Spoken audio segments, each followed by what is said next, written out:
Patent के जंगल में एक सिंपल रूल है। जो पहले दिख रहा उसका पहला हक बनता है। लेकिन क्या हो अगर आपका इन्वेंशन पैटेंट ऑफिस के फाइल्स में चुपचाप पड़ा रहे? उससे दुनिया तक पहुंचाने का शॉर्टकट है फॉर्म 9।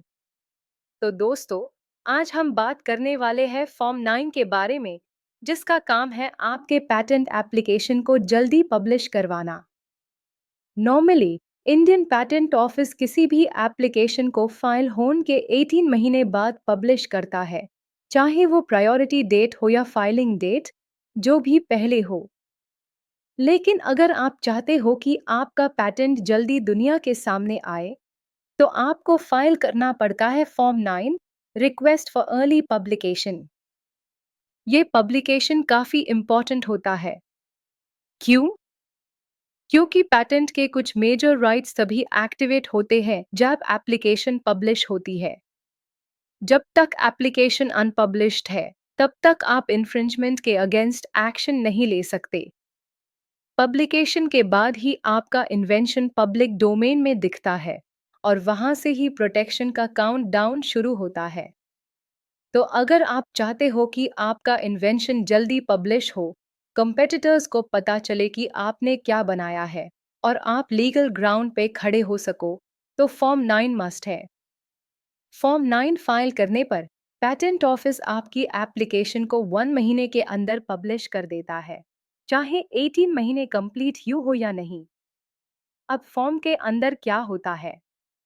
सिंपल सा रिक्वेस्ट होता है कंट्रोलर के लिए, जिसमें आप लिखते हो patent application number, filing date, applicant का नाम और एक फॉर्मल डिक्लेरेशन कि आप अर्ली पब्लिकेशन चाहते हो। इस फॉर्म का लीगल बेस है section 11A(2) of the patents act 1970 और rule 24 of the patents rules 2003। एक इम्पॉर्टेंट पॉइंट, फॉर्म 9 सिर्फ एप्लीकेंट हाई फाइल कर सकता है, कोई आउटसाइडर या अपोनेंट नहीं। और इसके साथ कोई एक्स्ट्रा टेक्निकल डॉक्यूमेंट नहीं लगता, सिर्फ बेसिक डिटेल्स और signature of authorised person. Form 9 file करने के बाद आपकी एप्लीकेशन पैटेंट जर्नल में अपीयर होती है, और वहां से आपका invention officially in the public domain आ जाता है। इसका एक स्ट्रैटेजिक बेनिफिट भी है। जैसे मान लो आपको मार्केट में एंटर करना है, इन्वेस्टर पिच करनी है, या किसी को दिखाना है कि आपका इन्वेंशन अंडर पैटेंट प्रोटेक्शन है, तो फॉर्म 9 से आपका इन्वेंशन विजिबल बन जाता है।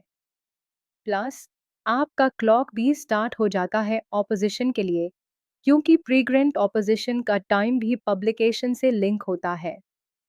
लेकिन एक चीज का ध्यान रखो, once you request early publication, आप उससे रिवर्स नहीं कर सकते। मतलब once it's out, it's out. तो अगर आप कॉन्फिडेंट हो कि आपका एप्लीकेशन कंप्लीट है, इन्वेंशन स्ट्रांग है, और आप पब्लिक डिस्क्लोजर के लिए रेडी हो, तो फॉर्म 9 फाइल करो और जल्दी से अपने राइट्स को एक्टिवेट करो। तो मिलते हैं अगले वीडियो में एक और इम्पॉर्टेंट पैटेंट फॉर्म के ब्रेकडाउन के साथ। तब तक इनोवेट करते रहिए और अपने पैटेंट जर्नी को स्मार्टली प्लान करते रहिए। बाय।